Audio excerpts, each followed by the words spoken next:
நம்ம எல்லாருமே விரும்பி சாப்பிடக்கூடிய ஒரு ஃபுட் ஐட்டம் பிரியாணி. அதுக்கு வந்து ஃபிளேவரிங் சப்ஸ்டன்ஸாக யூஸ் பண்ணக்கூடியது லவங்கப்பட்டை. எந்த விதமான லவங்கப்பட்டை சேஃப் அப்படின்னு சொல்லிட்டு இந்த வீடியோவில் பார்ப்போம். லவங்கப்பட்டையில மொத்தம் 2 விதம் இருக்கு. ஒன்று வந்து சிலோன் லவங்கப்பட்டை, இதுதான் வந்து உங்களுக்கு ஒரிஜினல் லவங்கப்பட்டை. இது கொஞ்சம் ஸ்வீட்டாக இருக்கும், சுருளாக இருக்கும். இதுக்கு நிறைய மெடிசினல் ப்ராப்பர்ட்டிஸ் இருக்கு.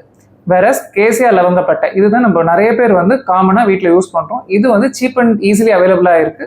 கொஞ்சம் காரமாகவும் இருக்கும், ஃபிளாட்டாக இருக்கும். லவங்கப்பட்டையில் சின்னமால்டிஹைட்னு சொல்லக்கூடிய ஒரு காம்பவுண்ட் இருக்கு. இதுக்கு நிறைய ஹெல்த் பெனிஃபிட்ஸ் இருக்கு. இது இல்லாத லவங்கப்பட்டையில் உங்களுக்கு வந்து பாலிஃபினால்ஸ்னு சொல்லக்கூடிய ஆன்டி ஆக்சிடென்ட்ஸும் இருக்கு. ஸோ இது என்ன பண்ணும்னா இன்ஃப்ளமேஷன் அண்ட் கொலஸ்ட்ரால் லெவல்ஸ் நம்மளுக்கு குறைச்சு, அதே மாதிரி இன்சுலின் சென்சிட்டிவிட்டி நம்மளுக்கு இம்ப்ரூவ் பண்ணணும்னு சொல்லப்படுது. அனிமல் ஸ்டடீஸ்ல வயசானவங்களுக்கு வரக்கூடிய அல்சைமர்ஸ் டிசீஸும் அதே மாதிரி கேன்சர் வராம தடுக்கும்னு சொல்லிட்டு சொல்லப்படுது. பட் ஹியூமன் ஸ்டடீஸ்ல எதுவும் பெருசா அந்த மாதிரி இல்லை. அதே மாதிரி கேசியா லவங்கப்பட்டை அப்படின்னு சொல்லக்கூடிய அந்த கேசியா சின்னமன், இது வந்து எதுக்கு யூஸ் ஆகுதுன்னா டாபிக்கல் யூஸ்ல மஸ்கிட்டோ ரெப்பலண்டா யூஸ் ஆகுது. இந்த கேசியா லவங்கப்பட்டையில கௌமாரின்னு சொல்லக்கூடிய ஒரு காம்பவுண்ட் அதிக அளவுல இருக்கு. ஸோ இதை ப்ரொலாங்கா யூஸ் பண்ணும்போது என்ன ப்ராப்ளம் வரலாம் அப்படின்னா, லிவர் டிசீஸ் ஆல்ரெடி ஒருத்தருக்கு இருக்கு அப்படின்ற மாதிரி இருந்ததுன்னா லிவர் ப்ராப்ளம் அதிகமாக வரதுக்கான சான்சஸ் இந்த லவங்கப்பட்டை யூஸ் பண்றதுனால வரும். ஸோ நீங்க வந்து பிரியாணி அதிகமாக சாப்பிட்டீங்கனாலோ இல்லை வந்து லவங்கப்பட்டை அதிகமாக யூஸ் பண்ணீங்கன்னாலோ சுருளா இருக்கக்கூடிய சிலோன் லவங்கப்பட்டை யூஸ் பண்ணுங்க, ரேதர் தென் திஸ் ஃபிளாட்டா இருக்கக்கூடிய கேசியா லவங்கப்பட்டையை விட.